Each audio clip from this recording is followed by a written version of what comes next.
জাহেল সকালবেলা ঘুম থেকে উঠে দেখে রে বাড়ির সামনে বিশাল একটা গুই সাপ।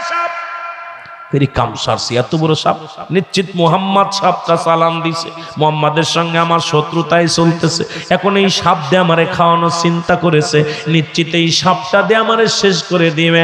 এখন কি করলেন? আবু জেহেল দৌড়াই যায় একটা লাঠি আনিয়ে হারেসকে পিটানো শুরু করলো। হারেস বিনয় বিনয় কান্দারে ডাক দে বলে, আবু জেহেল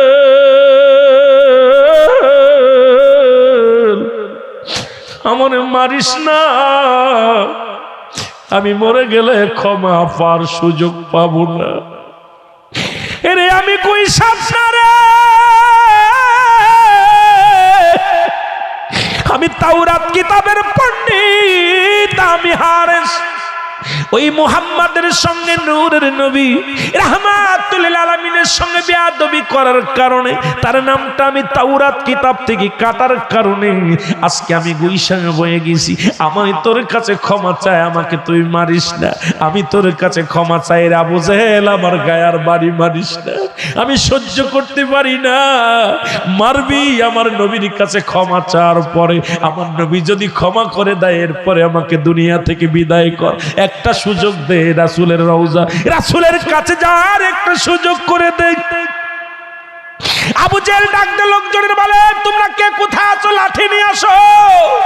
আরে মুহাম্মদ সাপ পাঠাইছে আমারে মারার জন্য, আর সাপ বলে ওরে মারতে বারণ করে, একে তো সারা যাবে না, জলদি আয়, লাঠি নিয়ে আয়। লাঠি দিয়া পিটাইয়া আবু বাদান কি করলেন? হারেসকে পিটাইয়া হাড্ডি গুড্ডি ভেঙে দিলেন। হারেস চোখের পানি ছেড়ে কান্দার বলে, হারেস ডাকতে বলে, আবু জেহেল রে, আর আমি সইতে পারি না, আমি অভিশপ্ত হয়ে মারা যদি যাই রে, আল্লাহর আদালতে আমি কি জবাব দিব? আবু জেহেল রে, তোরে অনুনয় বিনয় করি আমারে মারিস না, আর পারছি না, আর সহ্য করতে পারছি না, আমাকে মারিস না, একটা বার সুযোগ দে, রহমতের নবীর কাছে ক্ষমা চার একটা সুযোগ আমারে করে দে। আরে একটা সুযোগ যদি আমি পাই রে, ওই নবীর কদমের মধ্যে ক্ষমা পার একটা সুযোগ আমারে করে দে। আবু জেহেল পিটাইয়া মারি ফেললেন, সাপটাকে মারলেন, মরা পর হারেস এ মুসলমান গুই সাপটারে পুড়াইয়া এবার কি করলেন? আগুনে তারে পুড়াইলেন। এত মারিয়া শুধু ক্ষান্ত হয় নাই, আগুন দিয়া পুড়াইয়া ছাই বানাইলেন। ছাই বানায় একটা পাতিলের মধ্যে ভরলেন, পাতিলের মধ্যে ভরিয়া কয়, মুহাম্মাদের জাদুগিরি আজকে শেষ, এবার দেখবো কেমন জাদুকার মুহাম্মদ, আজকে পরীক্ষা শুরু হয়ে যাবে। এবার সাপটারে পুড়াইয়া ছাই বানাইয়া নিয়ে একটা পাতিলের মধ্যে নিয়ে নবীজির দরবারে চলে গেলেন। ডাকতে বলে, এ মুহাম্মদ সাল্লাল্লাহু আলাইহি ওয়াসাল্লাম, ডাকতে বলে, এ মুহাম্মদ, আব্দুল্লাহর বেটা মুহাম্মদ, শোনো, এরে আল্লাহর নাফরমানি বান্দারা, আল্লাহর সঙ্গে নাফরমানি করো, তোমাদের কলিজার মধ্যে কি একটু আঘাত লাগে না? এই পাহাড় বানাইলেন আল্লাহ কুন আর ফায়াকুন বলিয়া, গাছ বানাইলেন আল্লাহ কুন আর ফায়াকুন বলিয়া, জমিন বানাইলেন আল্লাহ কুন আর ফায়াকুন বলিয়া, বাদান পাথর বানাইলেন আল্লাহ কুন আর ফায়াকুন বলিয়া, পানি বানাইলেন আল্লাহ কুন আর ফায়াকুন বলিয়া, কিন্তু বান্দারে আল্লাহ কুন আর ফায়াকুন বলে বানান নাই।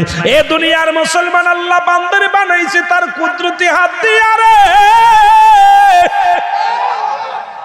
আল্লাহ কই, বান্দারে আমি তোরে বানাইলাম আমার কুদরতি হাত দিয়া, ওই নাকটা কত সুন্দর বানাইলাম, চোখ দুটি কত সুন্দর বানাইলাম,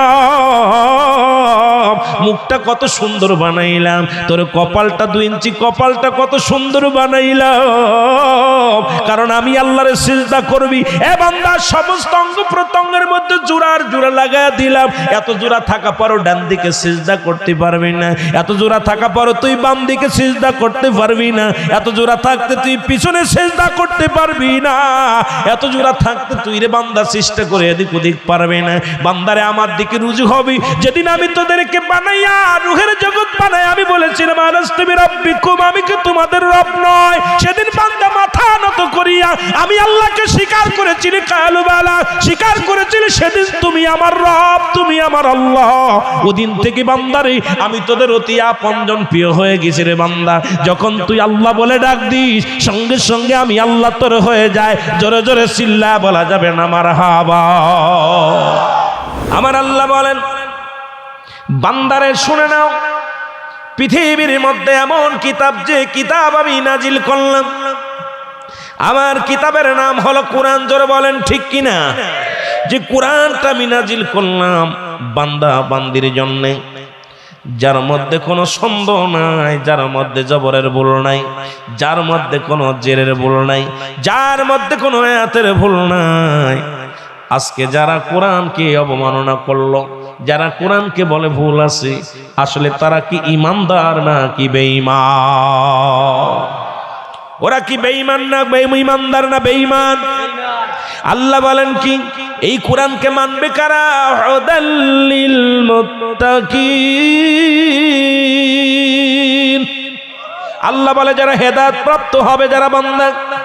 ও দুনিয়ার মুসলমান, কোরআন দুনিয়ার মধ্যে পাঠাইলেন গোটা মানবতার জন্য, গোটা বিশ্ববাসীর জন্য, গোটা কুল কায়নাতের জন্য। এর মধ্যে যারা ইমানদার, যারা মুমিন, তারা কোরআনকে আপন করে নিল, কোরআনকে মেনে নিল। আর যারা মুমিন নয়, তারা কোরআনকে কখনো মানতে পারে নাই, কোরআনের ভুল ধরল।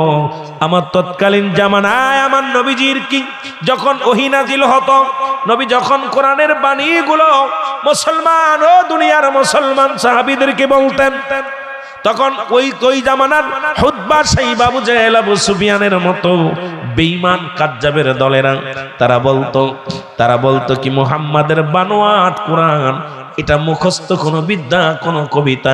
আমার নবীকে আল্লাহ জানিয়ে দেয়, হাবিব ওদেরকে বলে দেন কিয়ামত পর্যন্ত সুযোগ দেয়া হলো, কোরআনের ছোট্ট একটা সূরার মতো একটা আয়াত ওরা জীবনে কোনোদিন লিপিবদ্ধ করতে পারবে না, লিখতে পারবে না, বলতে পারবে না। কারণ এই কোরআনটা আমার আল্লাহ, আমি আল্লাহর তরফ থেকে পাঠিয়েছি। জোরে বলেন মারহাবা। আবার আমার দেশে কিছু পীর সাহেব আছে, তারা বলে এই জামানায় যদি কোরআন নাজিল হতো আমার বাপদাদার নাম থাকতো। কথা কন না? এই বোকাদের কেমনে বুঝাইব? সে পীর সাহেব উচ্চ কণ্ঠ আওয়াজে বলছে, পৃথিবীর মধ্যে যদি কোরআন এখন নাজিল হতো, এই জামানার মধ্যে যদি কোরআন নাজিল হতো, আমার বাবার নাম থাকতো, দাদার নাম থাকতো, আমার নাম থাকতো। আমার বাজানেরা কেমন বোকারা শুনলেন, এই আবু জেহেলের নামও কোরআনে আছে, আবু লাহাবের নামও কোরআনে আছে, উতবার নাম, সাহেবার নাম কোরআনে আছে। তাই বলে তাদের মর্যাদা বাড়ে নাই। সুতরাং লাহাবের নাম, আবু লাহাবের নামও কোরআনে আছে, তাই বলে তাদের মর্যাদা বাড়ে নাই। মর্যাদা যাদের আল্লাহ দান করেছে তাদেরই মর্যাদা বাড়ছে। জোরে বলেন ঠিক কিনা? আমার দাদু ভাইয়েরা শুনে নেন, এই সমস্ত মানুষ যারা দুনিয়ার মধ্যে নিজে ইচ্ছায় পীর হয়েছে, নিজের বংশগত পীর হয়েছে, আল্লাহর তরফ থেকে তারা পীর হয় নাই, তাদের জবান দিয়ে কথাগুলো বাইর হয়। কারণ আল্লাহর ওলিরা তো ইন্তেকালও করে না। আমার আল্লাহ রাসূল ঘোষণা করেন, মেরকাত সরে মেরকাতের 10ম খণ্ড 722 নম্বর পৃষ্ঠা, তাফসীরুল বায়ান 5ম খণ্ড 524 নম্বর পৃষ্ঠা। রাসূল বলে, আলা ইন্না আউলিয়াল্লাহি লা ইয়ামুত। জোরে জোরে চিল্লা বলা যাবে না আল্লাহু আকবার। এ দুনিয়ার মুসলমান, আমি যে কথা বলতেছিলাম গো, আমার দরদি বাবা না, যারা নবীকে নিয়ে, রাসূলকে নিয়ে কটূক্তি করেছে জামানার মধ্যে, ওলি আল্লাহদের বিরোধিতা করেছেন, নবীদের বিরোধিতা করেছেন, সাহাবীদের বিরোধিতা করেছেন, যারা সাহাবীদের সমালোচনা করেন, যারা তাবেঈদের সমালোচনা করেন, আল্লাহর নবীদের সাহাবী, আল্লাহর নবীদের সমালোচনা করেন, তারা কোনোদিনও ঈমানদার হতে পারে না। তারা বেঈমান। জোরে বলেন ঠিক কিনা? তারা বেঈমান না ঈমানদার? কথা বলেন। তৎকালীন জামানায় মুসলমান গভীর মনোযোগ, হুতবা সাইবা আবু জেহেল আবু সুফিয়ান কোরআনকে কত ভালোবাসতো, সেই কোরআনের যারা অপব্যাখ্যা দিল। কিন্তু রাসূল যখন কোরআন পাঠ করতেন, তারা ঘরে থাকতে পারতেন না, ওই কোরআনের টানে পাগল হয়ে তারা বাইরে হয়ে আসতেন। সুবহানাল্লাহ। হঠাৎ একদিনের ঘটনা, হুতবা সাইবা আবু জেহেল আবু সুফিয়ান রাহমাতুল লিল আলামিন মসজিদে নববীর মধ্যে বসে বসে কোরআন তেলাওয়াত করে। বিসমিল্লাহির রহমানির রহিম। ইন্নাল্লাযীনা ক্বালু রাব্বুনাল্লাহু সুম্মা ইসতাকামু তাতানাজ্জালুল মালাইকাতু আল্লা তাখাফু ওয়া লা তাহজানু ওয়া বিশরিল জান্নাতিল্লাতী কুনতুম তুআদুন।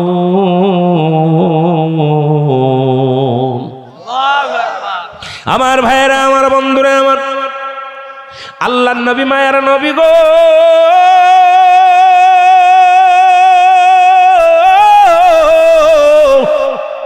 কুরআনুল কারীম যখন চোখের পানিগুলো ফেলিয়ে ফেলে নবী যখন কোরআন পড়তো আনন্দ লাগতো, হৃদয়টা ভরে যেত। উতবা, সাইবা, আবু জেহেল, আবু সুফিয়ান কোরআনের টানে তারা পাগল হয়ে বাইরে আসলেন। কোরআন শুনতে শুনতে রাত শেষ হয়ে গেল। চারজন চতুর্দিকে যখন তো শুরু করলেন, চারজনের সঙ্গে চারজনের দেখা হয়ে গেল। আজকে যারা কোরআন পড়া থেকে আমাদের বঞ্চিত করে, যারা কোরআনকে নিয়ে অবমাননা করে, তাদের কয়েকটা কথা বলে আমি আলোচনার মধ্যে যাব। উতবার সঙ্গে সাইবার দেখা, আবু জেহেলের সঙ্গে আবু লাহাবের দেখা, চার নেতা, বড় বড় নেতার সঙ্গে চারজনের দেখা হয়ে গেছে। আবু জেহেল বলে, তোমরা কেন আসলা এখানে? মুহাম্মাদের কাছে কেন আসলে? আবু সুফিয়ান বলে, হে আবু জেহেল, তুমি জানো না মুহাম্মদ যে কুরআনুল কারীম পড়ে এটা কোনো মানুষের লেখা না, নিশ্চিত খোদাই কথা, এটা আল্লাহর কালাম, না হলে আমাদেরকে পাগল করতো না। এই কোরআন যখন পাঠ করে এত মজা লাগে, এত শুনতে ভালো লাগে, সঙ্গে সঙ্গে আমরা পাগল হয়ে চলে আসি। কোরআনের সুর, কোরআনের মধু, এই কোরআন যখন পাঠ করে তখন আর আমরা বসে থাকতে পারি না, পাগলের মতো হয়ে আল্লাহর নবীর কোরআন শোনার জন্য ছুটে আসি। আবু জেহেল কয়, যদি তোমরা এভাবে আসো তাহলে বাপদাদার ধর্ম থাকবে না। উতবা, সাইবা, আবু জেহেল, আবু সুফিয়ান প্রতিজ্ঞা করে নিজেরাও কোরআন শুনবো না, কাউকে শুনতেও দিব না। ঠিক কিনা? কথা কয় না? এখন একদল মানুষ আছে, তারাও চিন্তা করে কোরআন ওদের বুঝতেও দিব না, কোরআন ওদের মুখ পড়তেও দিব না। কারণ কোরআনের ভুল যদি ধরাইয়া দিই, সবচেয়ে কোন সূরাটা ধরাইলেন সবচেয়ে মুখস্থ আমরা বাংলাদেশের মানুষ, সূরা ইখলাস, সূরা নাস, সূরা ফালাক, সূরা নাস, সূরা বাজানরে, এই ছোট ছোট সূরাগুলো আমরা মুখস্থ করেছি। যারা অধিক দেবদেবীর পূজা করে এখন চিন্তা করছে আগে মুসলমানদের এই সূরাটা বন্ধ করা লাগবে, কারণ ওরা আল্লাহ পূজা করে আর কারণ নয়। সেই সূরাটার নাম হলো সূরা ইখলাস। আল্লাহ বলেন, কুল হুয়াল্লাহু আহাদ আল্লাহুস সামাদ লাম ইয়ালিদ ওয়া লাম ইউলাদ ওয়া লাম ইয়াকুল লাহু কুফুয়ান আহাদ। জোরে জোরে চিল্লা বলা যাবে না মারহাবা। আল্লাহ বলেন, হাবিব ওদেরকে জানায়া দেন, কুল, আপনি বলে দেন, আমি এক, আমি এক।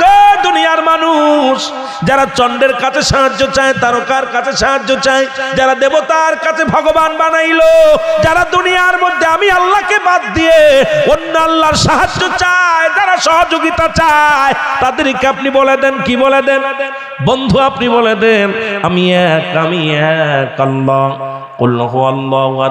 আমি এক, আমি, আমার অদ্বিতীয় কেউ নাই। আর পৃথিবীর মধ্যে আমি কারো জন্ম দিই নাই, কারো থেকে আমি জন্মগ্রহণ করি নাই। পৃথিবীর মধ্যে আমার সমকক্ষ পৃথিবীর মধ্যে আর কেউ নাই। জোরে বলেন আল্লাহু আকবার। এখন আমরা যারা অনেকগুলো ভগবান জানি, আল্লাহ জানি, তারা অনেকগুলো দেবতার পূজা করি। এক আল্লাহর সিজদা দিও। দুনিয়ার মানুষ শুনে নাও, কথাগুলো বললে আপনারা বুঝতে পারবেন আমি যে কথায় যাইতেছিলাম। কোথায় রে মুসলমান? ওদিকে যাইতেছিলাম, তারপরে ফিরে আসি। এখন মুসলমান, তখন তারা প্রতিজ্ঞা করলেন আমরা কোরআন পড়ব না, আমরা কোরআন কারো শুনতে দিব না। কিন্তু কোরআন এমন ভাবে পাগল বানাইলেন, আবার পরের রাত্রে তারা চলে আসলেন।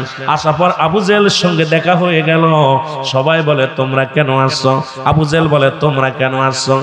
আসলে মুহাম্মদ যে কোরআন তেলাওয়াত করে এটা কোনো মানুষের লেখা নয়, এটা মানুষের কোনো পাঠানো কিতাব নয়, এটা স্বয়ং আমার আল্লাহর কিতাব। জোরে জোরে বলেন মারহাবা। এই জন্য আল্লাহ বলে মিনান নাস, মানুষের মধ্যে মায়াকুলু, তারা বলবে আমান্না, তারা ঈমান আনছে বিল্লাহি, আল্লাহর প্রতি, ওয়াবিল ইয়াউমিল আখির, আখিরাতের প্রতি বিশ্বাস স্থাপন করছে। ওমা হুম বিমুমিনিন, একদল মুমিন আছে, মুত্তাকিন আছে, যারা তারা দাবি করবে মুমিন মুত্তাকিন বলে দাবি করবে। আল্লাহ বলে লিল কাফিরিন, ওই কাফের বেঈমান মুনাফিকদের জন্য আমি আল্লাহ প্রস্তুতি করে রাখছি। একটা নয়, দুটি নয়, 7-7টা জাহান্নাম। জোরে জোরে চিল্লায় বলেন আল্লাহু আকবার। আল্লাহ কি বলেন? আল্লাহ বলে উলাইকা লাহুদাম মির রাব্বিহিম ওয়া উলাইকা হুমুল মুফলিহুন। আল্লাহ বলে ওই সমস্ত মানুষগুলো সাকসেস হবে, সাকসেস হয়ে যাবে। কারা? উলাইকা, ওই সমস্ত মানুষেরা যারা আমার হেদায়েতের মধ্যে আছে, আমার কথা শুনলো, আমার মানলো, কিয়ামত বিশ্বাস করলো। ভালো করে বুঝে নেন মুসলমান, তারা এই দুনিয়ার মধ্যে আল্লাহর বিধানগুলো, আল্লাহ যা পাঠাইলো, এগুলো ভালো করে তারা গ্রহণ করলো, মেনে নিল। আল্লাহ বলেন ওরাই সাকসেস হলো, তারাই সাকসেস, তারা সাফল্যগামী হবে, তারা মুমিন হবে, তারা মুত্তাকিন হবে, সাফল্যগামী হবে। ইন্নাল্লাযীনা, নিশ্চয় যারা কুফরি করে, ইন্না নিশ্চয়, নিশ্চিন্নাল্লাযীনা কাফারু, নিশ্চয় যারা কুফরি করে, সাউন আলাইহিম আনজারতাহুম আম লাম তুনজিরহুম লা ইউমিনুন, খাতামাল্লাহু আলা কুলুবিহিম ওয়া লা সামিহিম ওয়া লা আবসারিহিম গিশাওয়াতু ওয়া লাহুম আযাবুন আযীম। জোরে জোরে চিল্লায়া বলা যাবে না আল্লাহু আকবার।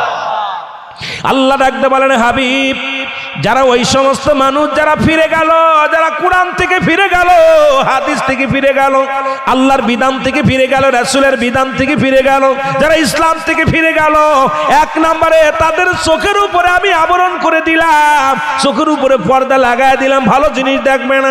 আজকে যেমন মাহফিল খানা, কত মানুষ দেখলাম বাজারে আড্ডা মারে, কত মানুষ ঘোরাঘুরি করে, কেউ আসবে না, কারণ বাজারে তাদের চোখের উপরে ছানি পড়েছে, চোখে তারা ভালো জিনিস দেখবে না। যদি বলতো হই হই কাণ্ড, রই রই ব্যাপার আসিতেছে, ওই গুচ্ছেখালী স্কুল ময়দানে ওই অমক সুন্দরী তমক সুন্দরী দেখতেন, সামিয়ানা লাগতো না, মাইক লাগতো না, লাইট লাগতো না, তাবারক লাগতো না, এলাকার যুবকগুলো পঙ্গপালের মতো ছুটে আসতো। জোরে বলেন নাউজুবিল্লাহ। আল্লাহ বলেন আমি এক নম্বরে তাদের কি করলাম? চোখের উপরে পর্দা মেরে দিলাম, কানের উপরে পর্দা মারলাম, কানে তারা ভালো কিছু শুনবে না। আল্লাহু আকবার বলেন। এই অন্তরের ভিতরে তাদের মায়া নাই, অন্তরের ভিতরে আমি মোহর মেরে দিছি পাথরের মতো। কিসের মতো? পাথর শক্ত না নরম? কথা কর। পাথর কি পানি পলি গলে যায়? পাথর এমন শক্ত, পানি পলি গলে না, হাতুড়ি দিয়া পিটাইলেও গুড়া গুড়া হয় না। অনেক মুসলমান শুনেন, এমন মানুষ এমন পরিমাণ পাপ করেছে, এমন পরিমাণ গুনাহের কাজ করেছে, এমন ভাবে গুনাহের মধ্যে জড়িত হয়ে গেছে, এমন ভাবে দুনিয়ার মধ্যে জড়িয়ে গেছে, করবাদান বালহুয়া খেলাফ। এই দুনিয়াটা পচা দুর্গন্ধ। এই মানুষের চরিত্র হলো কুকুরের চরিত্র। এই জন্য ইমাম গাজ্জালি যখন আলোচনা করে, বাবা দিলের কান্ডা লাগায় শুনে নাও, ইমাম গাজ্জালি চোখের উপরে একখানা রুমাল দিয়ে আলোচনা করে গো। তার শাসকেরা সবাই ডাকতে বলে, হুজুর আপনাকে আমি পিরাই দেখি প্রতিনিয়ত, যখন আপনি মানুষের সামনে আলোচনা করেন দেখি আপনি চোখের উপরে একখানা পর্দা দেন, কেন রুমালখানা দেন একটু জানতে পারি কিনা? বললেন তোমরা কি দেখবা? আমি যা দেখি তোমরা যদি তা দেখো তোমরা হার্ট ফেল করে মারা যাবা। বলে হুজুর আমরা একটু দেখতে চাই। বলে তোমাদের মধ্যে একজন বিশ্বাসত লোক আসো, আমি দেখায়া দিব। ওদের মধ্যে থেকে একজন লোক আসলেন, উনি আসলেন, যখন দাঁড়াইলেন, উনি যখন চোখের উপরে রুমালখানা দিলেন, উনি চোখ দিয়া দেখতে পেলেন হাজার হাজার মানুষ বসে আছে, কিন্তু ওর মধ্যে মনে হয় 50 জন মানুষ নাই। কারণ দেখলো শুধু হায়না আর হায়না, কিছু হায়না কিছু কুকুরের সুরত ধরে বসে আছে। বালহুয়া খিলাফ এ কালবন বাদান শুনেন, কুকুরের সুরত ধরে বসে আছে, কিছু আছে হায়না সুরত ধরে বসে, কিছু আছে বাঘের সুরত ধরে বসে, কিছু আছে বিড়ালের সুরত ধরে বসে। এবার রুমালখানা ফেলে দেয়া বলে, হুজুর আমি দেখলাম হাজার হাজার মানুষ, কিন্তু এর মাঝে সবাই তো হায় না, সবাই তো কুকুরের সুরত ধরে বসে আছে, হাকিকতটা কি?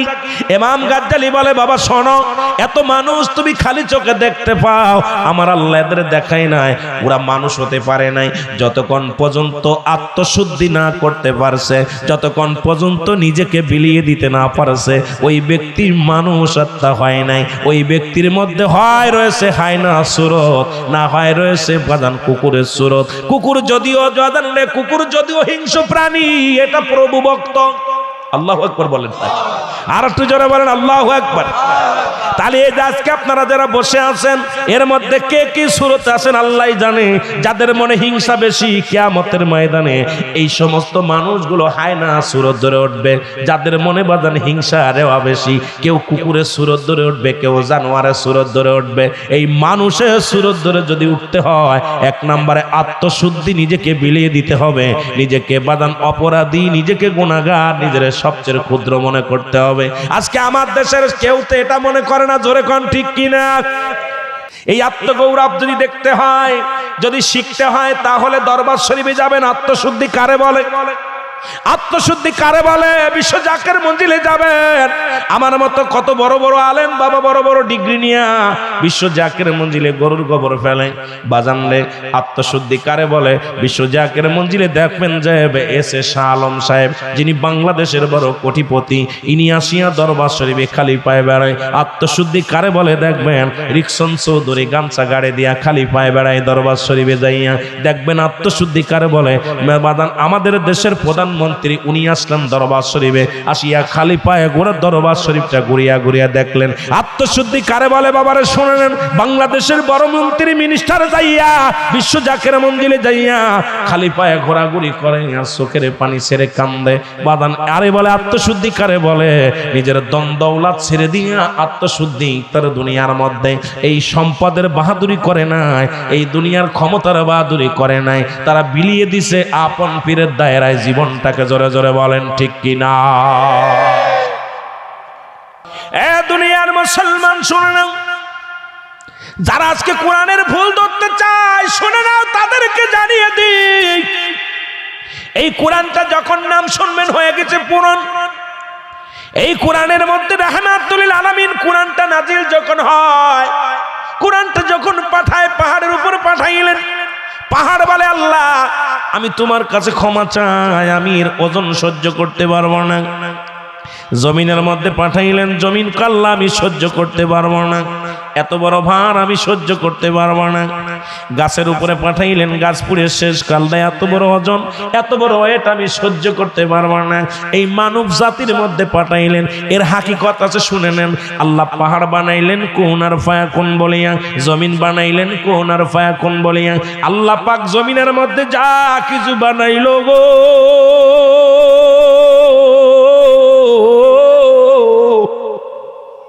এই পৃথিবীর মধ্যে যা কিছু বানাইলেন আমার আল্লাহ, সব কিছু কুন আর ফায়াকুন বলে বানাইলেন।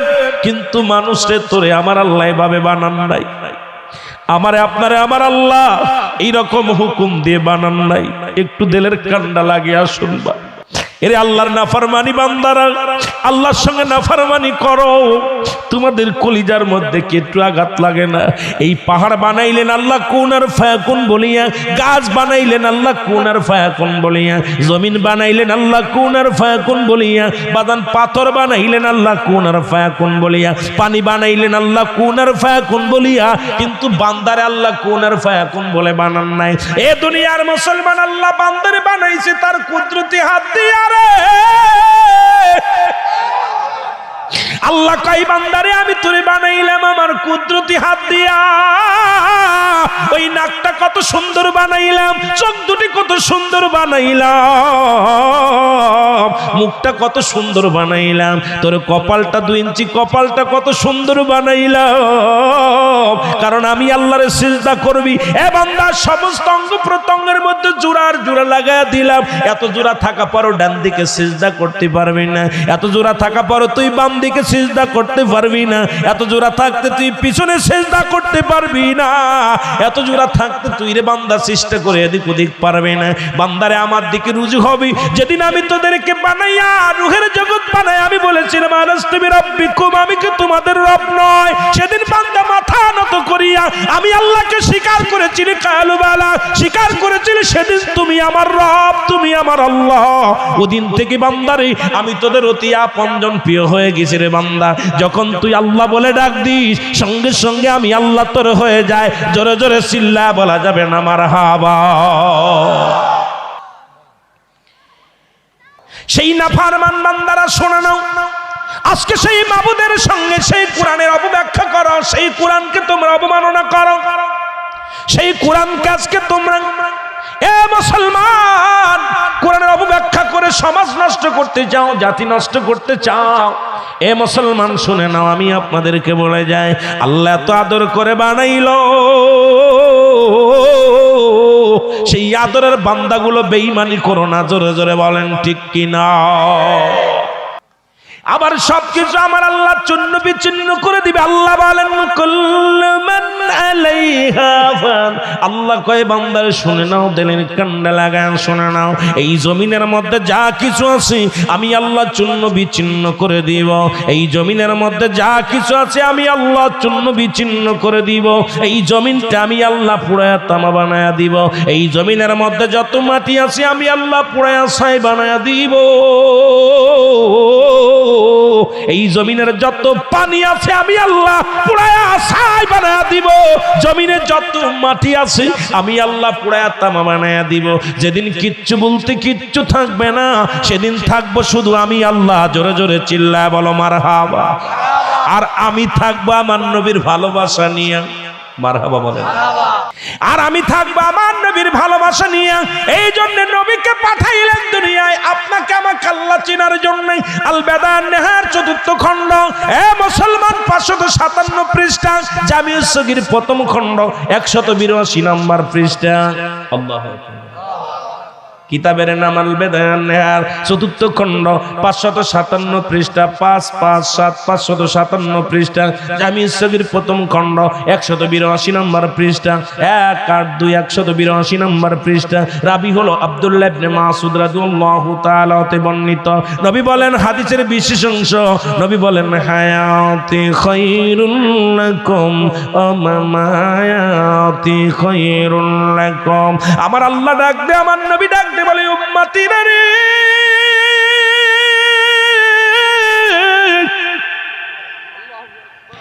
ও আমার উম্মতিরা তোমরা শুইনা লও, আমাকে আল্লাহ এই দুনিয়ার মধ্যে পাঠাইলো আমার উম্মতের কল্যাণের জন্য। জোরে বলো মারহাবা। আরো জোরে বলেন। এ বাবা, যারা বুঝিস না কিতাবের নাম লেখে কয় নবীও মানুষ, আমরাও মানুষ। নবীরা হলো গুনাহ থেকে মুক্ত, আমরা গুনাহে যুক্ত। আজকে কোরআনের কথা কতি যাইয়া অনেক কথা চলে আসবে। আগেই বলেছি বাবা, আমার নবী বলতেছেন হায়াতি খায়রুল লাকুম, আমার হায়াতের জিন্দেগিটা। এখন আমাদের দেশের কত আলেম ওলামা আছে কয় নবী আমার মতন মানুষ। এখন নবী ডাক দিয়ে কয় উম্মতিরা রে, আমি নবী আল্লাহ দুনিয়ার মধ্যে পাঠাইলো, এটা আমার উম্মতের জন্য বড়ই কল্যাণকারক। কারণ আমার 63 বছরের জিন্দেগিটা হলো আমার নবী। আমার নবী বলে আমার 63 বছরের জিন্দেগি হলো আমার উম্মতের জন্য কল্যাণকারক। আজকে মাওলানারা সাহেবরা আজকে সেই নবী চিনলা না। শরীয়ত, তরিকত, হাকিকত, মারিফাত, আগুন, পানি, মাটি, বাতাস, ইসলামী মানে হাসান, কালেমা, নামাজ, রোজা, হজ, যাকাত, শরীয়তের বিধান যদি শিখতে চাও নবী লাগবে। তরিকাতের বিধান শিখলে নবী লাগবে। হাকিকতের বিধান শিখলে নবী লাগবে।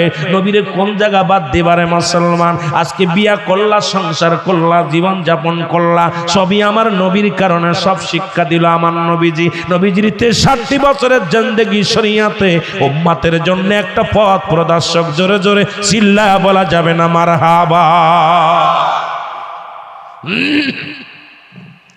কোন নবী? রাহমাতাল লিল আলামিন। আমার কথা নবী বলতেছেন হায়াতি খায়রুল লাকুম, আমার হায়াতের জিন্দেগি, আমার হায়াতের জিন্দেগি আমার উম্মতের জন্য কল্যাণকারক। সুবহানাল্লাহ বলেন না আরো জোরে সুবহানাল্লাহ। এ দুনিয়ার মুসলমান কোন ভাবে নামাজ পড়বি, কোন ভাবে ইফতার করবি, কোন ভাবে রোজা রাখবি, কোন ভাবে বিয়ে শাদী করবি, কোন ভাবে ছেলে মেয়েদেরকে লালন পালন করবি, কোনটা হারাম কোনটা হালাল, এগুলো শিক্ষা দিছে আমার নবী রাহমাতুল লিল আলামিন। আজকে বাবারে চিনাই, মা কয়টা তোর বাবা, কথা কয় না, এটা তোর দাদা, এটা চেয়ারম্যান, এটা মেম্বার, কথা কয় না। তদ্রূপ আমার নবী উম্মতের চিনাইছে কোনটা হালাল কোনটা হারাম, কোনটা জায়েজ কোনটা না জায়েজ, কোনটা করতে হবে কোনটা করা যাবে না। এই দুনিয়ার মধ্যে বান্দারে আজকে সেই নবীরে পাইয়া বেঈমানি করলা। আমার নবী ডাক দে বলে, উম্মতিরা রে, ও মামা আমার নবী বলে, আমার উম্মতিরা রে, এই দুনিয়া থেকে বিদায় নিছি, আমি নবী ইন্তেকাল করেছি। এখন আমাদের দেশে কিছু বেঈমানেরা কয় নবী মরে গেছে, শেষ হয়ে গেছি। আর বেঈমানেরা কিতাব লেখানে যদি না পাঁচ জিব্বা কেটে নিবে, বন্ডামি করা যাবে না। কিতাব কইলা নাও, আল বেদায়ান নেহার 4th খণ্ড 557 পৃষ্ঠা, জামি সগীর 1ম খণ্ড 182 নম্বর পৃষ্ঠা। কিতাব যদি না পাও এসে ধরে বেঁধে রাখবা, যে বিচার করবা মেনে নিব। আল্লাহর নবী ডাক দিয়ে বলে, মামা আয়াতি খায়রুল লাকুম, আমি নবীর ইন্তেকালটা, এই দুনিয়ার মধ্য থেকে বিদায়টা, এটাও আমার উম্মতের জন্য কল্যাণকারক। আর একটু জোরে কইতে নেই, সুবহানাল্লাহ। এই মৌলবী রে, নবীর দুশমনেরা কয় নবী মরে গেছে। আল্লাহর নবী ডাক দিয়ে বলে, উম্মতিরা রে, আমি নবীর ইন্তেকাল শরীফটাও আমার উম্মতের জন্য কল্যাণকারক। কারণ এই পৃথিবীর মধ্যে আমার উম্মতের যখন কোন নেকির কাজ করে গো, ভালো কাজ করে, নামাজ পড়ে, রোজা রাখে, হজ করে, যাকাত দেয়, বাজানো ইসলামের জন্য কল্যাণকারক কিনু কাজ করে, আমার নবী ডাক দে বলে, আমার উম্মতিরা রে, সঙ্গে সঙ্গে আমি আল্লাহর দরবারে প্রশংসা করি উম্মতের নিয়ে। ছেলে যদি ভালো হয়, বাবাই প্রশংসা করে। ইউনিয়নের একটা ছেলে যদি ভালো হয়, চেয়ারম্যান প্রশংসা করে, অমুকের ছেলেটা ভালো, অমুক মেম্বার ভালো, আমার পার্লামেন্টে এই 10 জন মেম্বারের মধ্যে একজন মেম্বার ভালো। এখন আল্লাহর কাছে প্রশংসা করে আমার নবী, আমার আল্লাহ। ওই গুস্সে গ্রামের ওই জালাল মাতবার সাহেব, ওই হারুন মাতবার সাহেব, ওই না বাজানরে শুনে নাও, এই সমস্ত মানুষগুলো অনেক ভালা, এরা আল্লাহর দ্বীনের জন্য পাগল। জোরে জোরে বলো মারহাবা। এবার নবী ডাক দি বলে, উম্মতিরা রে, শুধু তাই নয়, পৃথিবীর মধ্যে যদি কোনো উম্মত গুনাহের কাজ করে গো, গুনাহের কাজ করার সঙ্গে সঙ্গে আমি নবীজি আমার উম্মতের হয়ে ইস্তেগফার করি, ইস্তেগফার করি, ক্ষমা চাই আল্লাহর কাছে। অন্যায় করে ছেলে মাফ চায় বাবায়, অন্যায় করে গ্রামের ছেলে মাফ চায় চেয়ার মেম্বার যাইয়া। আজকে চেয়ারম্যানরে জিগাইবেন কত মানুষের কাছে মাফ চাওয়া লাগে গোপনে গোপনে। আপনি বোঝেন না, হট্টগোল করে আইছেন, যায় মাতবারের কয়, মাতবার সাহেব আমার ছেলেটা অন্যায় করেছে, ভুল হয়েছে, ক্ষমা করে দাও। আর আমার নবী কয়, উম্মতিরা রে, এই দুনিয়ার মধ্যে আমার উম্মতিরা গুনার কাজ করে, আমি নবী উম্মতের হয়ে ইস্তেগফার করি আর আল্লাহর দরবারে মাফ চাই আমার উম্মতের হইয়া। আজকে ছেলে অন্যায় করে, বাবাই মাফ চায়, গ্রামের ছেলে অন্যায় করে, মাফ চায় চেয়ারম্যান মেম্বার যাইয়া। এমন নবীর পক্ষে থাকার দরকার আছে কি না? ভুল করি আমরা, মাফ চাই আমার নবী, সেই নবীর পক্ষে থাকার দরকার আছে কি না? এই নবীজির সঙ্গে বেয়াদবি করলে কি হয় শোনো না। এই রাহমাতুল লিল আলামিনের সঙ্গে তাওরাত কিতাবের পণ্ডিত গো, তাওরাত কিতাবের পণ্ডিত হলো হযরত ফারেস। নাম কি? উনি ছিল কোরআনের হাফেজ। আমাদের দেশে অনেক হাফেজ সাহেব এখন পণ্ডিতগিরি করে। করে কি করেন? কথা কথা এ তো বাবা ওই কিতাবের, তাওরাত কিতাবের পণ্ডিত। তাওরাত কিতাব নাজিল হলো হযরত মুসা আলাইহিস সালামের কাছে। এই কিতাবখানার মধ্যে আমার নবীর নাম, কার নাম? আমার নবীর নাম। বন্ধুরে শুনে নাও, রাহমাতুল লিল আলামিনের নাম কিতাবের মধ্যে। হারেত যা বলে, হে নবী মুসা, বলে কি কিতাব? বলো আপনার, আমি তাওরাত কিতাব মুখস্থ করেছি, বিদ্যা অর্জন করেছি, কিন্তু এই তাওরাত কিতাবের ভিতরে রাহমাতুল লিল আলামিনের নামটা বারবার পাই। আমার খুব রাগ হয়ে যায়। এই কিতাব থাকবে আপনার কিতাব, আপনার নাম থাকবে, কেন আপনার কিতাবের মধ্যে আখেরি নবীর নাম থাকবে? মুসা আলাইহিস সালাম ডাক দে বলে, আরে শুনে নাও, এই নামটার খাতিরে আমি মুসা আলাইহিস সালামকে আল্লাহ জগতের মধ্যে পাঠাইল। জোরে কোন সুবহানাল্লাহ, আরো জোরে সুবহানাল্লাহ। এর যিনি মুসা আলাইহিস সালাম একজন মুসলমান, বনি ইসরাইলের নবী গো, এত নবী তাদের মধ্যে পাঠানো পর যুগশ্রেষ্ঠ নবী, নবীদের নবী রাহমাতুল লিল আলামিন জগতের মধ্যে আগমন করলেন, যার প্রশংসা করেন আমার আল্লাহ। সুবহানাল্লাহ, আর একটু জোরে বলেন সুবহানাল্লাহ। সেই প্রশংসা কি? আল্লাহ নামাজ পড়ে না, আল্লাহ রোজা রাখে না, আল্লাহ রোজা রাখেনি, আল্লাহ নামাজ পড়েনি, কথা কয় না, কোরআন শরীফ পড়ে। আল্লাহ একটা কাজ করে, সেই কাজটা কি জানেননি? সেই কাজটা তারা হাবিবের উপরে দুরূদ পড়ে। জোরে কোন ঠিক কিনা? আল্লাহ কাইন্না নিচিন্নাল্লাহ, আমি আল্লাহ ইউসাল্লুনা, আমি পড়েছি আলেন নবী, আমার নবীর উপরে, ইয়া আইয়ুহাল্লাযীনা আমানু, ঈমানদারেরা বিশ্বাসীরা, সাল্লু আলাইহি ওয়া সাল্লিমু তাসলিমা, দুরূদ সালাম পাঠ করো আমার নবীর উপরে। এই মুসলমান শুনে নাও, আল্লাহ কাইন্না, নিশ্চয় নিশ্চয়, ইন্নাল্লাহ, আমি আল্লাহ। সুবহানাল্লাহ। আল্লাহ কোরআন শরীফ পড়ে না, আল্লাহ নামাজ পড়ে না, আল্লাহ তাসবিহ পড়ে না, আল্লাহ কিন্তু নবীর উপরে দুরূদ পড়ে, নবীরে ভালোবাসে। কথা কন, কথা কন। এখন আমাদের দেশে 2 টাকার মৌলবী 10,000 টাকা বেতন পাইয়া মসজিদের মেম্বারে দাঁড়ায় কয় নবীর মিলাদ পড়া না যায়, হারাম। আছে না? যদি সময় পায় যাবো বাবা, একটু দূরে যায় পিছনের দিকে, কথা কর। আমি কি মিথ্যা কথা বলতেছি? আল্লাহ কি করে? কথা কয় না। এখন আল্লাহ পরে, আল্লাহ কয় ইয়া আইয়ুহাল্লাযীনা আমানু, হে ঈমানদারেরা।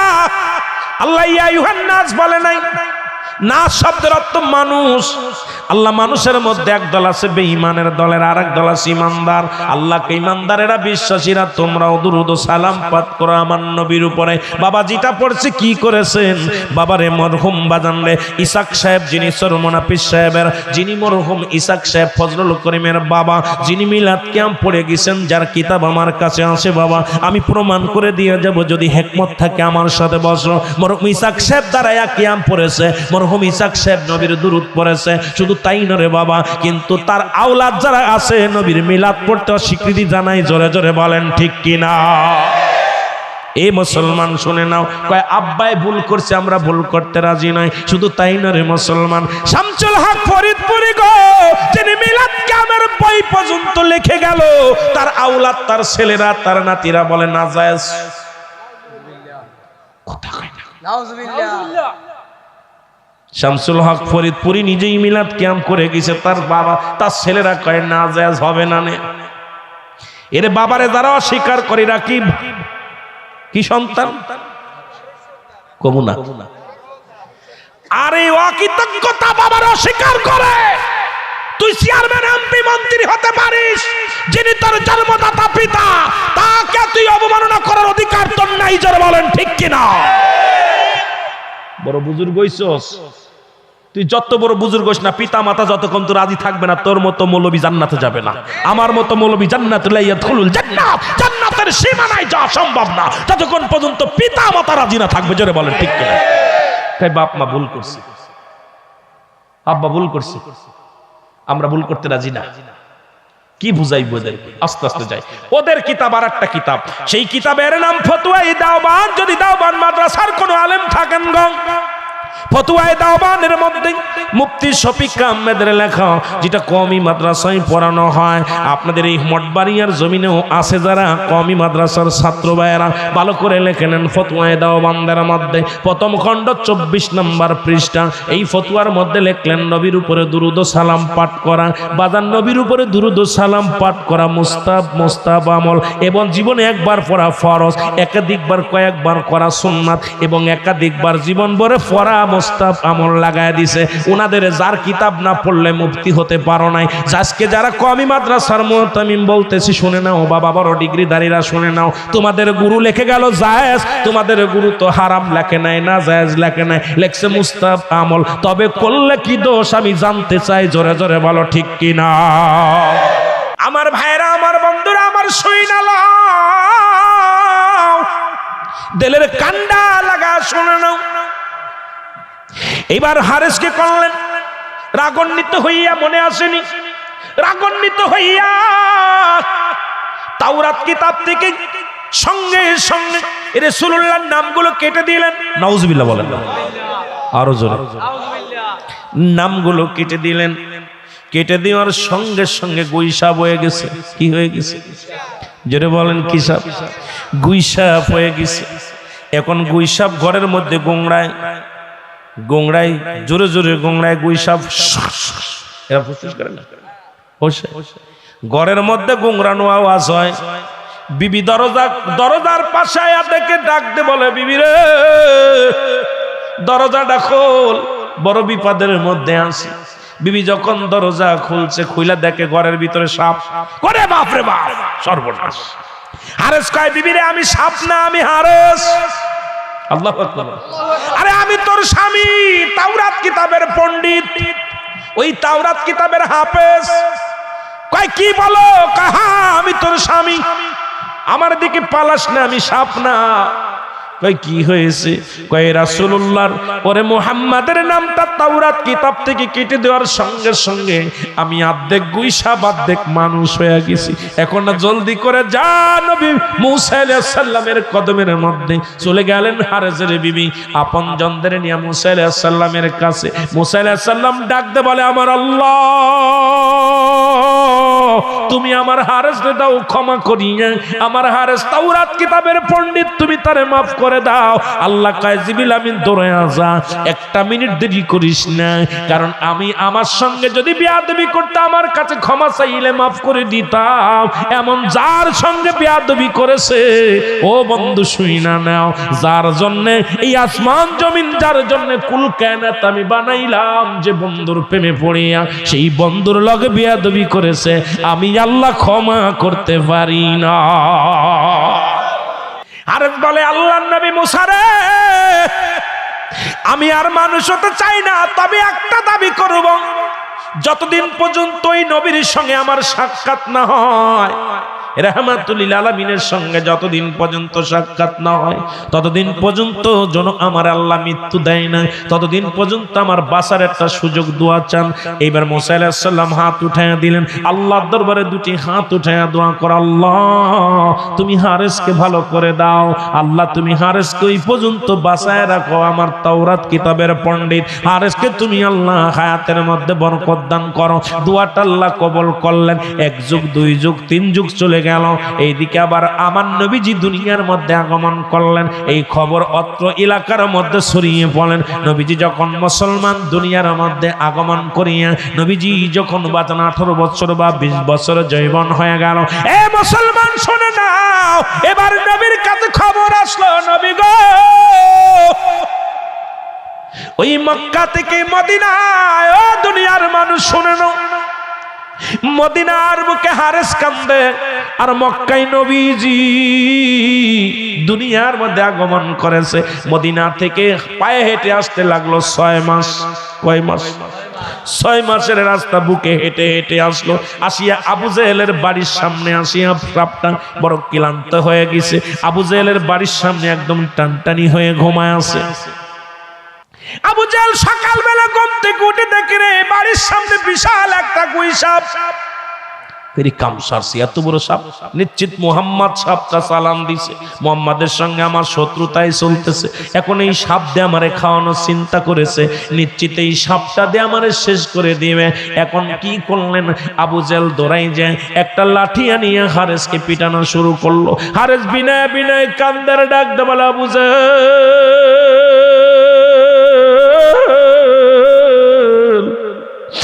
আমারে মারিস না, আমি মরে গেলে ক্ষমা পাওয়ার সুযোগ পাবো না। এরে আমি কই সাপ না রে, আমি তাওরাত কিতাবের পণ্ডিত, আমি হারেস। ওই মুহাম্মাদের সঙ্গে নূরের নবী রাহমাতুল লিল আলামিনের সঙ্গে বেয়াদবি করার কারণে তার নামটা আমি তাওরাত কিতাব থেকে কাটার কারণে আজকে আমি গুইশা বয়ে গেছি। আমি তোর কাছে ক্ষমা চাই, আমাকে তুই মারিস না।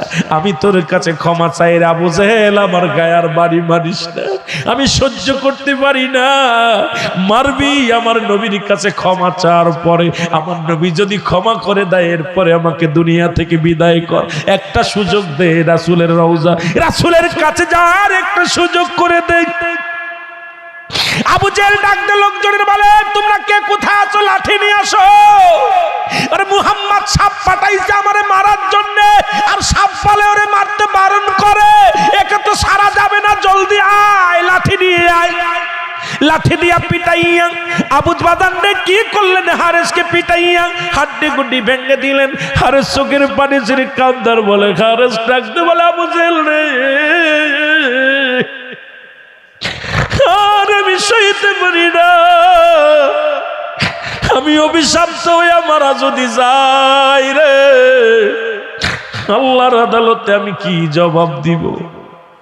আবু জেহেল রে, তোরে অনুনয় বিনয় করি আমারে মারিস না, আর পারছি না, আর সহ্য করতে পারছি না, আমাকে মারিস না, একটা বার সুযোগ দে, রহমতের নবীর কাছে ক্ষমা চার একটা সুযোগ আমারে করে দে। আরে একটা সুযোগ যদি আমি পাই রে, ওই নবীর কদমের মধ্যে ক্ষমা পার একটা সুযোগ আমারে করে দে। আবু জেহেল পিটাইয়া মারি ফেললেন, সাপটাকে মারলেন। মরা পর হারেস এ মুসলমান গুই সাপটারে পুড়াইয়া এবার কি করলেন, আগুনে তারে পুড়াইলেন। এত মারিয়া শুধু ক্ষান্ত হয় নাই, আগুন দিয়া পুড়াইয়া ছাই বানাইলেন। ছাই বানায় একটা পাতিলের মধ্যে ভরলেন। পাতিলের মধ্যে ভরিয়া কয়, মুহাম্মাদের জাদুগিরি আজকে শেষ, এবার দেখবো কেমন জাদুকার মুহাম্মদ, আজকে পরীক্ষা শুরু হয়ে যাবে। এবার সাপটারে পুড়াইয়া ছাই বানাইয়া নিয়ে একটা পাতিলের মধ্যে নিয়ে নবীজির দরবারে চলে গেলেন। ডাকতে বলে, এ মুহাম্মদ সাল্লাল্লাহু আলাইহি ওয়াসাল্লাম, ডাকতে বলে, এ মুহাম্মদ, আব্দুল্লাহর বেটা মুহাম্মদ, শোনো, আমার এই পাতিলের মধ্যে কি আছে যদি বলে দিতে পারো, আমি এক বাক্যে বলতেছি, আমি আবু জেহেল কালেমা পড়ে মুসলমান হয়ে যাব। এক বাক্যে বলতেছি, আমি একটা সেকেন্ড দেরি করব না, কালেমা পড়ে মুসলমান হয়ে যাব। এবার বাজান রে, আমার নবী ডাক দে কয়, চাচা আবু জাহেল শোনো,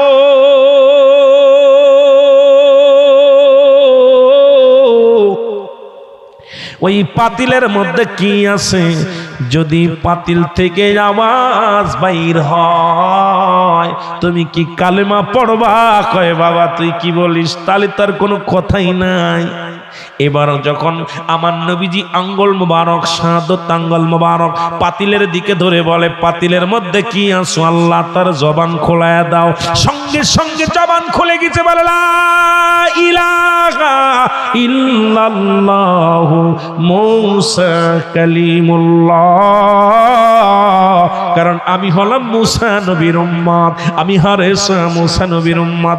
সঙ্গে সঙ্গে ডাকতে বলে, হুজুর আমি গুইসাপ হয়ে গেছি, আপনার নামের সঙ্গে বেয়াদবি করার কারণে আমি মাপ চাওয়ার জন্য মুসা আলাইহিস সালামের কাছে দরখাস্ত করেছিলাম। মুসা নবী আমার দরখাস্ত কবুল করেছিল আল্লাহর দরবারে। বলে, এ মুসলমান শুনে নাও, এরপরে আমি ক্ষমা চাওয়ার জন্য মক্কা থেকে মদিনা, আর মদিনা থেকে মক্কায় আমি 6 মাস লাগছে বুকে হেঁটে আসছি আপনার কদমের মধ্যে একটু ক্ষমা চাওয়ার জন্য। আমি আবু জেহেলের বাড়ির সামনে এসে ক্লান্ত হয়ে যায়, ওখানে একটু বিশ্রামে ছিলাম। উনি আমাকে মারিয়া আমাকে কত অনুনয় বিনয় করেছে, আমার কোনো কথাই শোনে নাই। আবু জেহেল আমাকে পিটাইয়া হাড্ডি গুড্ডি ভাঙ্গিয়া এরপরে আগুনে পুড়াইয়া ছাই বানাইছে। ছাই বানাই পাতিলের মধ্যে রাখছে, আমি হলাম গুইসাপ। জোরে জোরে চিল্লা বলা যাবেন আল্লাহু আকবার। পাতিলটা ফেলে দিছে রে, কাম সারছে। পাতিল ফেলে দিয়ে পাতিল ভেঙে গেছে। গুইসাপ ভিতর থেকে বাইর হইয়া ফুসফুস শুরু করছে। আবু জেহেল কয়, বাতিজা মুহাম্মদ তোর কালেমা পড়তে যে খালি সাপটারে ঠেকা, বাবা একটু ধৈর্য ধর, আমি তোর কালেমা পড়বো, কথা দিছি পড়বো, সাপটা ঠেকা। হারেসা কয় হুজুর ও কোনো কথা শুনবে না, ওর কালেমাও পড়বে না, ওরে আমি শেষ করে দিব কামড় দিয়া, শেষ করে। সাপ খুব তেরে আসতেছে, তেরে আসতেছে। আবু জেল কয়, আবু হুজুর এ মোহাম্মদ, মোহাম্মদ একটু সাপটা ঠেকাও বাবা, একটু সাপটা ঠেকাও না, আমি কথা দিছি কালেমা পড়বো। আমার নবীজি বলতেছে হারেসা দাঁড়াও। হারেসা এইভাবে যখন তাকায় দেখে গুই সাপ পিছনে তাকায় আর সামনে তাকায়, খালি যায় হাতে আর খালি এইভাবে তাকায়, ঠিক কিনা? কথা বল, খালি হাতে আর পিছন মো তাকাইবে। রাসূল ডাক দিছে সঙ্গে সঙ্গে পিছনে দেখা, আর আবু জেল ছিঁড়ে ছুটে দৌড়। আবু জেলটা দাবড় শুরু করছে, হারেসা কয় হুজুর আমি বলছি না, কালেমা আবার দৌড় শুরু করছে। কথা বুঝছেন? দৌড় শুরু করছে। আমার বাবারা বন্ধুরা, দৌড় আজু দৌড় কালু দৌড়, আবু জেল দৌড়ায় ফেলাইছে।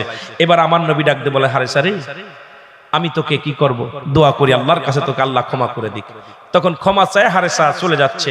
আমার নবীজি ওর আফসোস যখন হাঁটতেছে এইভাবে রাসূলের দিক তাকায় তাকায় হাঁটতেছে, চলে যাচ্ছে যখন ময়লার ভিতরে চলে যাচ্ছে। দেখেন গুই সাপ কিন্তু ময়লার ভিতরে থাকে, খালি পায়খানা মলের ভিতরে পচা পানি। গুই সাপ কোনদিন ভালো জায়গা থাকে না। দেখবেন যত যত নষ্ট পানি, খারাপ পানি, যত ময়লা আবর্জনার মধ্যে গুই সাপ থাকে, ভালো জায়গা থাকে না। কারণ ওই যে অভিশপ্ত, ওই বাচ্চা কাচ্চা যেগুলো দিয়েছিল ওগুলো তো অভিশপ্ত হয়ে রয়েছে। আমার বাজানরা এবার নবীজির দিকে তাকায় হারেসা, এইভাবে তাকায় তাকায় আমার নবী বলছে, হারেসা রে তোর কি মানুষ হওয়ার শখ আছে?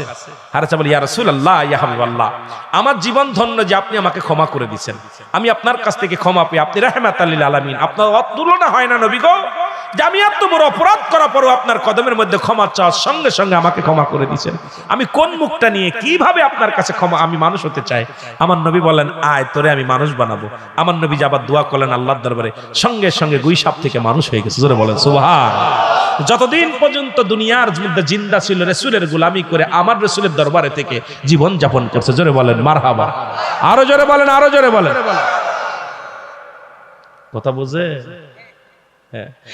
আমার মনের জল্পনা কল্পনা নবী যাব আমি সোনার, বলো যাব আমি সোনার মদিনায়, বলো যাব আমি। একটা জবান বন্ধ রাখবেন না, জোরের মদিনায় যেতে চান না? সেই নবীর দরবারে যে কানতে চায়, বলেন আমার মনের জল্পনা কল্পনা নবী যাব আমি সোনার মদিনায়, বলো যাব আমি। আরো জোরে বলেন, যাব আমি। এরে আমার মনের জল্পনা কল্পনা নবী যাব আমি সোনার। নবীজিকেও ভালোবাসি, মনটাই আমার অনেক খুশি। নবীজিকেও ভালোবাসি, মনটাই আমার। এর নবীজিকেও ভালোবেসে তৃপ্তি মেটে না, বলো নবীজিকেও ভালোবেসে না গো, যাব আমি সোনা। আরো জোরে বলেন, যাব আমি সোনা। এর আমার মনের জল্পনা কল্পনা নবী যাব আমি সোনার মদিনায়, বলো যাব আমি, বলো যাব আমি। বাবারে একটু আওয়াজ দেন না, জোরে জোরে জোরে জোরে। যাদের নাতিপুতি আছে শিখাইবেন, মুখস্থ করে নিয়ে যান। এরে যাব আমি সোনার মদিনায়, বলো যাব আমি। এরি আমার মনের জল্পনা কল্পনা নবী যাব। নবীর নামে এত জাদু, ডাকিলে মনে হয় মধু। নবীর নামে এত জাদু, ডাকিলে মন। এরে এই মধু কোথাও মিলে না, বলো এই মধু কোথাও মিলে না গো, যাব আমি সোনার। ই বলো যাব আমি সোনা। এরে আমার মনের জল্পনা কল্পনা নবী যাব আমি সোনা। এই মঠবাড়িয়া থানার যত গুনাহ মাফ করে দাও মাবুদ মৌলা। ফিরোজপুর জেলার যত গুনাহ মাফ করে দাও মাবুদ মৌলা। মাফ করে দাও নবীর উসিলায়, বলো মাফ করে দাও নবী লায় গো, যাব আমি সোনা। ই বলো যাব আমি। এই গোশখালির যত গুনাহ মাফ করে দাও মাবুদ মাওলা, গোশখালির যত গুনাহ মাফ করে দাও মাবুদ মাওলা, মাফ করে দাও মাহফিলের উসিলায়, বলো মাফ করে দাও মাহফিলের উসিলায় গো। যাব আমি সোনা ই বলো যাব আমি রে আমার মনের জল্পনা কল্পনা নবী যাব আমি এ দুনিয়ার মুসলমান।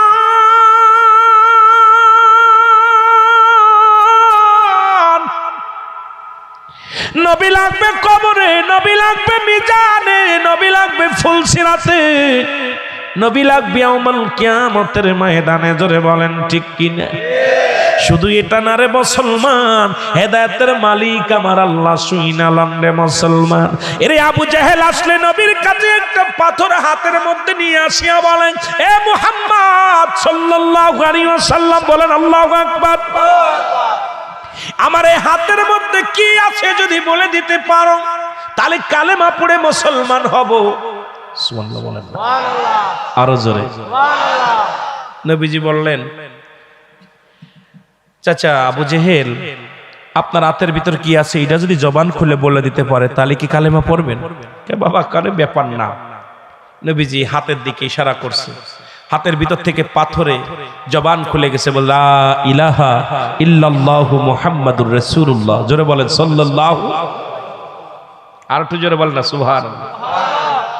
আমার ভাইরা, এও কালেমা পড়ে নাই। তারপর এরপরে নবীজিকে বলতেছে, মুহাম্মদ সব জায়গা জাদু করে, সব জায়গা জাদু করে। যেরকম আমার পীরে অনেকে অনেক পীরা জাদুকার বলে, জাদুকার বলে, জিনের পীর বলে, ভূতের পীর বলে যে জাদু করছে। আমার পীর তো কোনোদিন গুইসে খালি আসে নাই। যেরকম ঠিক কিনা? মঠবাড়ি আইছে, আপনাদের অনেক পীর আসে। আমি আস্তে আস্তে যাবো ধীরে ধীরে। আমার কাছে সেই প্রশ্নগুলো কই যা লেখছে, অনেকগুলো প্রশ্ন লেখছে, আমি শুনছি দেখছি।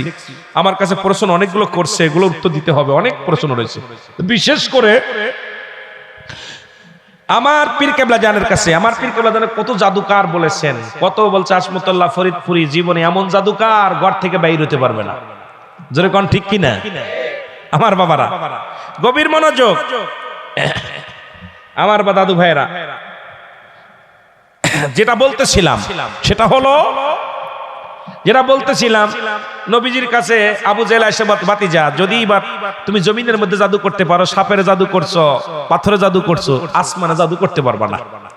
তুমি যদি পারো ওই চন্দ্রটাকে দ্বিখণ্ডিত করে দিতে পারো, আলাদা করে দিতে পারো কেটে মাঝখান থেকে, আমি ওয়াদা করলাম, কথা দিলাম, কালেমা পড়ে মুসলমান হব। সুবহানাল্লাহ বলেন না? নবীজি বললেন ঠিক আছে, ঠিক আছে। নবীজি 2 রাকাত নফল নামাজ পড়লেন। নফল নামাজ পড়ে দোয়া করে চন্দ্রের দিকে ইশারা করে বললেন, আল্লাহ তুমি কুদরতি আল্লাহ, তোমার কুদরতি হাত দিয়ে চন্দ্রটাকে দ্বিখণ্ডিত করে দাও। এইভাবে টান দিছে, সঙ্গে সঙ্গে চন্দ্রটা দ্বিখণ্ডিত হয়ে গেছে। সুবহানাল্লাহ বলেন না? আবু জেহেল কয়, ওরে বাবা রে বাবা, এ তো চাঁদেও জাদু করতে পারে। আল্লাহু আকবার বলেন না? এটা চাঁদেও জাদু করতে পারে। জোরে বলেন ঠিক কিনা? কালেমা পড়ে নাই, ঠিক কিনা? জোরে বলেন ঠিক কিনা? তামার ভাইয়েরা, আমার পীর কেবলা জানকে যারা এই দুনিয়ায় জাদুকার বলে গেল, তারা অনেকেই আত্মসী মুরিদ হয়েছে, অনেকেই আত্মসী মুরিদ হয়েছে। এবার আপনাদের এই বরগুনা থেকে একটা মৌলানা গেছে, দেলোয়ার হোসেন নাম, দেলোয়ার হোসেন নাম, ওনার বাড়ি হলো আপনার এই চরমনা পীর সাহেবের খলিফা ছিল, মুরিদ ছিল, অনেকদিন আলোচনা করেন।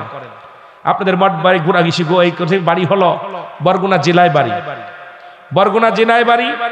আমার ভাইয়েরা, ওই সে ওইদিকে না না ওই তালতলি থানা ওইদিকে আর কি, ওখানে ওনার বাড়ি। উনি বায়াত গ্রহণ করেছে। উনি বলে, আমি অন্ধের মধ্যে 60 বছর কাটালাম, অন্ধের মতো। আমি আট্টসি যে চক্ষু খুলছে। সুবহানাল্লাহ বলেন। কি খুলছে? চক্ষু খুলছে। বলল, আল্লাহ আমাকে তুমি বাঁচাইছো। জোরে বলেন আমিন। এখন উনার যারা অনুসরণ তারা বলতেছে, দাও দেলোয়াররাও জাদু করে আট্টসির ওজন নিয়ে গেছে। কথা বুঝেননি? দেলোয়াররাও জাদু করে আট্টসি নিছে। আমিন বলেন, আমিন বলেন, আরো জোরে বলেন আমিন। নবীকেও জাদুকার বলতো। নবীর দরবারে হুতবা সাহেব আবু জেহেল বলল, নবীকে যে দেখবে সে কালা হয়ে যাবে। অন্ধ হয়ে যাবে, যে চোখ দিয়ে দেখবে সে অন্ধ হয়ে যাবে, মুহাম্মাদের কথা যে শুনবে সে কালা হয়ে যাবে। লোকজন চোখের উপরে কালা পর্দা করে চশমা চড়া শুরু করলো, কানের ভিতরে তুলা দিয়ে শুরু করলো চলা। এবার রাসূলুল্লাহর সামনে যখন চলতেছেন, রাসূলুল্লাহকে দেখে সঙ্গে সঙ্গে চোখের জ্যোতি খুলে গেছে, কালা চশমার ভিতর থেকে করছে, নূরের ঝলক মারছে। চোখের চশমা সরায় দেখে এত নূরের মানুষ, এত ভালো মনের মানুষ, এর তো আমাদের কোনোদিন এরকম করতে পারে না। কানের থেকে খুলে নিয়েছে। তখন আমার নবী বলছে, তোমরা পড়ে নাও লা ইলাহা ইল্লাল্লাহু মুহাম্মাদুর রাসূলুল্লাহ। যারা বলেন সাল্লাল্লাহু, চাইলো ক্ষতি করতে হয়ে গেল উপকার। আটশির ঠিক একই অবস্থা। আটশির বিরোধিতা করে সমস্ত উলামা ইকরাম আলোচনা করে, যেখানে যায় সেখানে আটশির বিরোধিতা করে কথা বলে। চিন্তা করে দেখে আসি আটশি যায় কি অবস্থা, জিন আছে, ভূত আছে, এবার যায় দেখে আসি। দেখতে যায় দেখে হারে যেখানে গেলে সদা সর্বদাই নবীজির মিলাদ, দুরুদ, নামাজ, শরীয়তের বিধান, যাগুলো মানুষ পাগল, সঙ্গে সঙ্গে তারা বায়াত গ্রহণ করে ফিরে আসে। জোরে বলেন ঠিক কিনা, আরো জোরে বলেন ঠিক কিনা। আমি কি মিছা কথা কইছি? জোরে বলেন মিছা কথা বলছি? তার একটা প্রমাণ আমাদের কায়েস সাহেব হুজুর দিয়ে গেছেন। কায়েস সাহেব হুজুর আপনার হলো এই পিরোজপুর জেলা, পিরোজপুর জেলা না কায়েস সাহেব হুজুর? জালকাঠি থানা, জালকাঠি জেলা। আর উনি যে জায়গা থাকুন, আর মাদ্রাসাটা কোথায়? নেসারাবাদ। সুবহানাল্লাহ বলেন না? নেসারাবাদের পীর সাহেব কেবলা কায়েস সাহেব হুজুরের নাম শোনেন নাই আমার মনে হয় মঠবাড়িয়ার মানুষ খুবই কম আছে, ঠিক কি না? কায়েস সাহেব হুজুর আমার পীর কেবলা জানের কাছে একাধিক প্রশ্ন করে, একাধিক প্রশ্ন লিখে নিয়ে চলে গেলেন আটশি বায়াস করার জন্য। কিতাবাদি নিয়ে বৃহস্পতিবার দিন, ওদিন কিতাব 2 গাড়ি ভরে কিতাব নিয়ে চলে গেলেন আটশি বায়াস করতে। এখন যায় বৃহস্পতিবার দিন, যে শুক্রবারের রাত পড়ছে, এইবার হুজুরের কাছে গেলেন। খবর আসলো আমাদের সালাউদ্দিন সাহেব বাড়ির ইমাম, পেশ ইমাম সাদিকুর রহমান সাহেব, এবং আমাদের ফরাদ ভাইয়ের বাবা শারিন সাহেব, যিনি এরকম দরবার শরীফ বিজ্ঞ বিজ্ঞ আলেম ওলামা ছিলেন, ওনার কাছে গেলেন। যা পট বললেন আটশি হুজুরের সঙ্গে আমার বসা লাগবে, বায়াস করতে আসছি। হুজুরের কাছে গেলেন। হুজুর সারসিনা থেকে, আপনার ওই কৃষি থেকে, আপনার ওই ঝালকাঠি থেকে, নেসারাবাদ থেকে আল্লাহর ওলি কায়েস সাহেব হুজুর পীর কেবলা উনি আসছেন আপনার সাথে বায়াস করার জন্য, কিতাব নিয়ে আসছেন। উনাকে যদি বুঝাইতে পারেন তাহলে উনি এখান থেকে সসম্মানে চলে যাবে, আর না বুঝাইতে পারলে উনার দলগত আপনার হওয়া লাগবে। কথা বুঝলেন? কেবলা জান হুজুর বললেন ওনাদেরকে আপনারা মেহমানদারি করেন, কারণ জাকেররা আসছে আজকে শুক্রবারের দিন রাত, সকালবেলা সব জাকেররা অনেক কষ্ট করে ঢাকার থেকে আসছে, চিটাগাং থেকে আসছে। আমি তাদের নালিশ নিব, এখন আমি তাদের কাছে বসতে পারতেছি না। তারা যেহেতু আসছে তাদেরকে আগে মেহমানদারি করেন, সুন্দরভাবে খাওয়ান, তাদেরকে ভালো ব্যবহার করেন, তাদের দেখতে বলেন। আরো প্রশ্ন আছে তো, পুরো দরবারটা ঘুরতে বলেন। দরবারটা ঘুরে আরো যদি জানার থাকে, আরো যদি বুঝার থাকে, তারপরে আমার সাথে বসুক। সময় দিলাম তাদেরকে, একটা দিন সময় দেন, তারা ভালো করে যাচাই বাছাই করুক। এসে বললেন হুজুর কেবলা জান হুজুর তো এখন দেখা দিবে না, কথা বলবে না, আপনাদের সঙ্গে আগামীকাল বসবে। আজকে জাকেররা আসছে, অনেক জাকেররা কাফেলা করে আসছেন, তাদেরকে কেবলা জান হুজুর নসিহত শোনাবেন, তরিকা দিবেন, তরিকা প্রদান করবেন। আমার কেবলা জান হুজুর আজকে আপনাদের সাথে কথা বলার সুযোগ হবে না। উনি বললেন আমাদের তো শুক্রবারে ক্লাস খোলা, আমরা তো আজকের দিন থাকতে, কালকে থাকতে পারবো, চলে যাব, সবাই তো চলে যাবে। আগামী দিন আপনারা শনিবারে ক্লাস করতে পারবেন, যে শুক্রবার দিনটা থাকেন। কেবলা জান হুজুর সবার বিদায় দিলেন। এবার সন্ধ্যা মাগরিবের নামাজের পরেই কেবলা জান হুজুর মাইকে ডাক দিলেন, বাবা আপনারা যারা ঝালকাঠি থেকে, নেসারাবাদ থেকে উলামা একরাম আসছেন, আপনারা আসেন। সুবহানাল্লাহ বলেন না? কেবলা জান তাদেরকে নিয়ে বসলেন, একটা কামরার মধ্যে বসলেন, অনেক বিস্তারিত আলোচনা। উনি বসলেন, বসার পর কেবলা জান হুজুর বললেন, বাবা আপনাদের কি জানার বলেন। কায়েস সাহেব হুজুর ওনার মুখের দিকে এক নজর তাকায় বলেন, হুজুর আমি এক নম্বরে আপনার কাছে বেয়াদবি ক্ষমা চাই। আমি যতগুলো প্রশ্ন লিখে আসছি সবগুলোর উত্তর পেয়ে গেছি। সুবহানাল্লাহ বলেন না? যতগুলো প্রশ্ন, আমি প্রায় 60টার উপরে প্রশ্ন আমি আনছি, অনেকগুলো ছিল, আরো এখানে হয়েছিল, কিন্তু সবগুলোর উত্তর আমি একদিনের ভিতর পেয়ে গেছি। জোরে বলো মারহাবা। বাবা আমি ওয়াদা করতেছি, আমি বলে গেলাম আটশির জমিনে দাঁড়িয়ে, পৃথিবীর মধ্যে যদি কোনো ব্যক্তি কামাই করে, সাধনা করে, কষ্ট করে পীর হয়, তিনি আর কেউ নয়, এই বাংলার জমিনে খাজা বাবা সৈয়দ আল্লামা ফরিদপুরি। জোরে বলেন সুবহানাল্লাহ, আরো জোরে বলেন আল্লাহু আকবার। হাসমতুল্লাহ ফরিদপুরি। জোরে বলেন মারহাবা, আরো জোরে বলেন। এর মুর্শিদ আমার পাগল বানাইলো, বলেন মুর্শিদ আমার। ও মুর্শিদ হইলাম তোমার প্রেমে দিওয়ানা,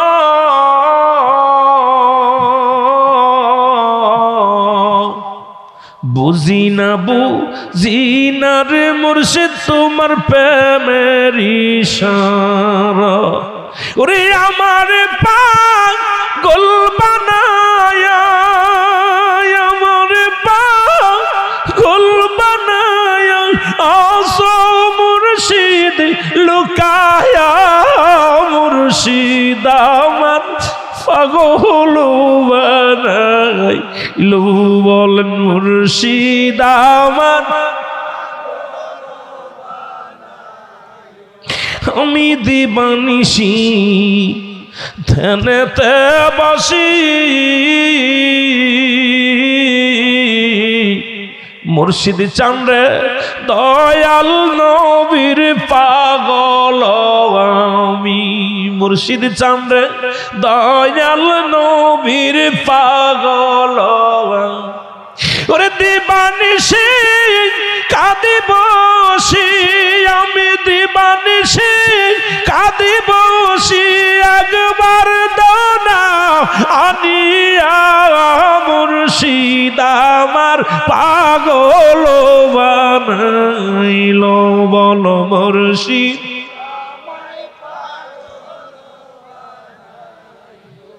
আমার ভাইরা কাশ্যপ হুজুর সবাইকে নিয়ে সকালবেলা বিদায় হলে উনি উনার যারা পুরন জাকের আছেন নেসারাবাদের জমিন ওরস শরীফে ওনার মাহফিলে মাইকটা নিয়ে উচ্চ আওয়াজে বললেন, আমার মুরিদানদের আমি বলতেছি, আমার ভক্তদেরকে বলতেছি, তোমরা আটরশির দিকে আঙ্গুল তোলো না। আটরশির হুজুর পৃথিবীর মধ্যে যদি কোনো ব্যক্তি কামাই করে সাধনা করে জ্বালায়া পুরায়া সাধনা করে যদি পৃথিবীর মধ্যে কোনো পীর হয়, তিনি আর কেউ নয়, খাজা হাসমতুল্লাহ ফরিদপুরি। জোরে বলেন মারহাবা। আমি আমার জবান দিয়ে বলতেছি, যারা আছেন এলাকার মধ্যে খবর লন, এই সারসিনার জমিনে কোথায়, ওই জালুকাটির জমিনে, আমার বাবারা আপনাদের জমিনের পাশের জমিন, এই জমিনের মধ্যে নেসারাবাদের জমিনে বড় মাহফিলে আল্লাহর ওলি জবান দিয়ে বললেন, আমি ভুল করেছি, কারণ যতগুলো প্রশ্ন আমি লিখেছি সব প্রশ্নের জবাব আমি পেয়ে গেছি। জোরে বলেন সুবহান, আরো জোরে বলেন, আরো জোরে বলেন। কিন্তু আমাদের দেশে রাগ করবেন না, আমি বোঝানোর জন্য বলতেছি, আমাদের দেশে তথাকথিত কিছু পীর আছে, আমাদের পাশেই চরমনার পীর সাহেব হুজুর। আমি আল গিবাদ আশাদ মিনাল জিনা, যদি গিবাদ করি আমাকে আল্লাহ যেন মাফ করে দেন। আমি আপনাদের কাছে বলে যাই, উনি একটা বই লিখলেন, বইটার নাম হলো মরহুম সৈয়দ ফজলুল করিমের জীবনী। আপনারা যারা চরমনায় আছেন ভালো করে লিখে নেন, বইটার নাম কি? জোরে বলেন। না পাইলে আমার জিবা কেটে নেবেন। আমি যে পৃষ্ঠা বলবো, নাম বলবো, না পাইলে আমার ধরে চেয়ারম্যান সাহেব সাক্ষী, আপনারা আমাকে যে বিচার করবেন আমি সেই বিচারের কাঠগড়ায় দাঁড়াবো। নাম হলো সৈয়দ ফজলুল করিমের জীবনী, মরহুম সৈয়দ ফজলুল করিমের জীবনী বইটা। এই বইয়ের মধ্যে 191 পৃষ্ঠা। কত নম্বর? জোরে বলেন কত নম্বর? 191 নম্বর পৃষ্ঠার মধ্যে উনি লিখে গেলেন, আল্লাহর ওলি, উনি বলে আল্লাহর ওলি। উনি লিখলেন আট্রশিতে যারা যায়, উনি 33 জন পীরকে ভণ্ড বললেন। তার ভিতরে আট্রশি ভণ্ড, সুরেশ শাহ ভণ্ড, আপনার সারসি কোথায় যেন আপনার ওই